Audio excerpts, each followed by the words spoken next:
What is going on, guys? On today's video, we're going to show you how to swap out your Harris or Harris style bipod. There's obviously a bunch of stuff on Amazon that are pretty good clones. They look pretty great. This is one of them.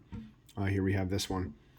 So what we're going to do is we are going to show you how to switch from the regular stock feet right here to the spiked feet.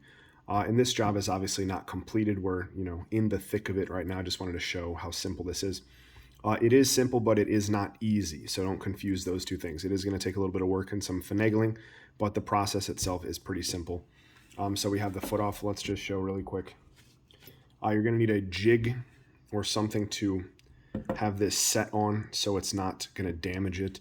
But these are actually pretty easy. So we are going to take our brass punches and we're just going to push these through. This one doesn't even need hammering. It's pretty loose, surprisingly. So we have the set pin out. We can remove the stock feet, and that exposes the hole right there. So now we're going to take our replacement spiked feet.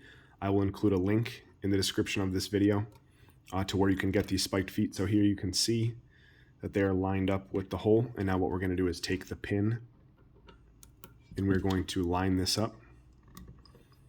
And we might need to tap a little bit with our hammer to get it started. And we are going to need, just going to take some time to get it in there. But the end result will be like this. And we can see that it's through the end there. Out there, just take some snips, snip that out, hammer it down, and it is locked in. And then it is fully functional, and it just has the spikes instead of the soft feet. So like I said, pretty simple. It just does take a little bit of time and patience to get these roll pins back into the hole to secure them. So comment if you've done it, and again, link to these spiked feet will be in the description. Have a great day, guys.